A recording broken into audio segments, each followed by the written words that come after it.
اکثر لوگ ہم بستری کرنے سے پہلے بسم اللہ الرحمن الرحیم نہیں پڑھتے ہیں، جس کی وجہ سے شیطان بھی ان کے ساتھ شامل ہو جاتا ہے اور اس ہم بستری کے وقت شیطان وہاں پر آ جاتا ہے۔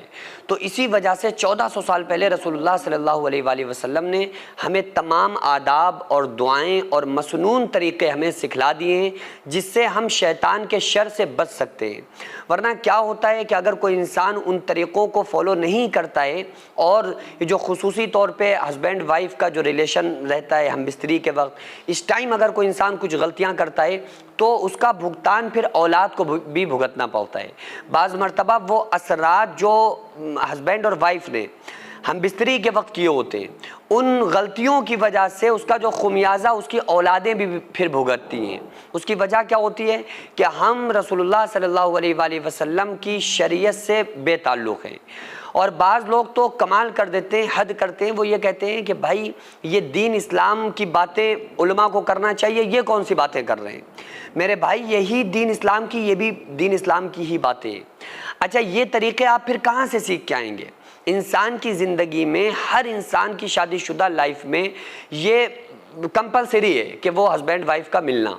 تو یہ کیسا طریقہ ہونا چاہیے، کیا پڑھنا چاہیے، کب پڑھنا چاہیے، کیسے ملنا چاہیے، یہ تمام طریقے اگر آپ شریعت کے حساب سے فالو نہیں کریں گے تو پھر آپ کیا کریں گے؟ یعنی اگر آپ کو شریعت کے طریقے نہیں معلوم ہیں تو آپ پھر کریں گے کیا؟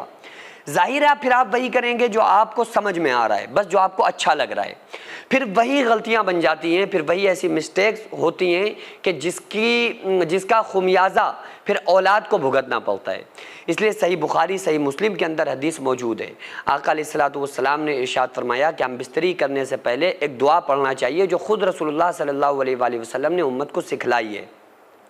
اور اگر آپ بسم اللہ الرحمن الرحیم پڑھیں، اور بسم اللہ یہ اس وقت پڑھی جائے گی جس وقت آپ ہم بستری کا ارادہ کریں، یا ہم بستری کے ارادے سے آپ کمرے کے اندر داخل ہوں، اس وقت آپ کو نہ کوئی وظیفہ پڑھنا ہے، نہ بسم اللہ پڑھنا ہے، نہ کوئی عمل کرنا ہے۔ جس وقت آپ بالکل مباشرت کے قریب ہوں، یعنی جس وقت آپ کپڑے نکال چکے ہوں باڈی سے، اس وقت پھر آپ کو کچھ نہیں پڑھنا ہے۔ جس وقت آپ ارادہ کریں نا کہ بھئی اب ہم بستری کا ارادہ کسی انسان نے کیا، یا ہم بستری کے ارادے سے کمرے کے اندر، روم کے اندر داخل ہوا، تو اس وقت ہی وہ بسم اللہ الرحمن الرحیم پڑھ لے، پہلی چیز۔ دوسری چیز، آقا علیہ الصلوۃ والسلام نے ایک دعا سکھلائی ہے جو بخاری مسلم کے اندر حدیث موجود ہے، اور اگر کوئی بندہ اس دعا کو نہیں پڑھتا ہے تو شیطان بھی ان کے ساتھ شریک ہو جاتا ہے ہم بستری کے وقت۔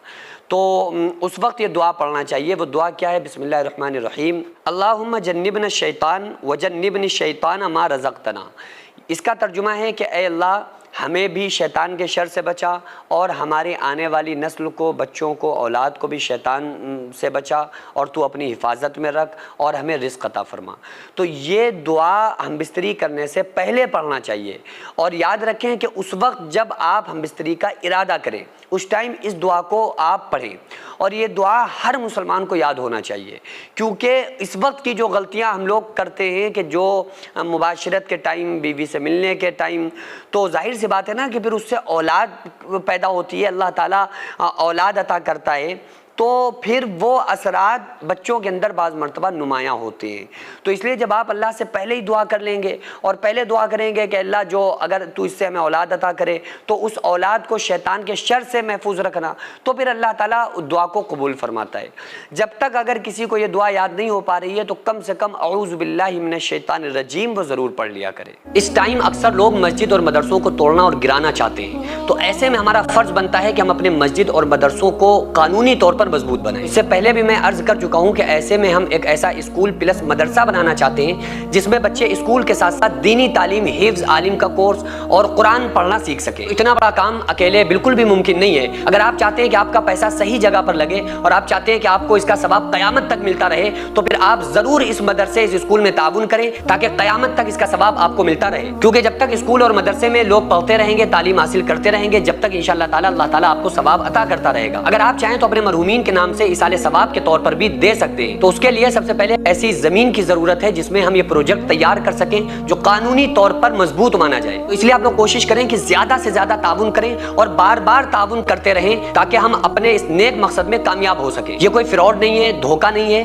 آپ چاہیں تو آپ آ کر خود یہاں پر وزٹ کر سکتے ہیں، آ کر دیکھ سکتے ہیں کہ الحمدللہ کس طرح سے یہاں پر کام ہوتے ہیں، کس طرح سے دینی کام، ملی کام، قوم کے کام، سماجی کام ہوتے ہیں۔ خود آ کر آپ وزٹ کر کے اپنی آنکھوں سے دیکھ سکتے ہیں۔ تو اسکرین پر جو آغازیہ ویلفیئر سوسائٹی کا اکاؤنٹ نمبر اور اسکینر نظر آ رہا ہے، اس پر آپ زیادہ سے زیادہ تعاون ضرور کریں۔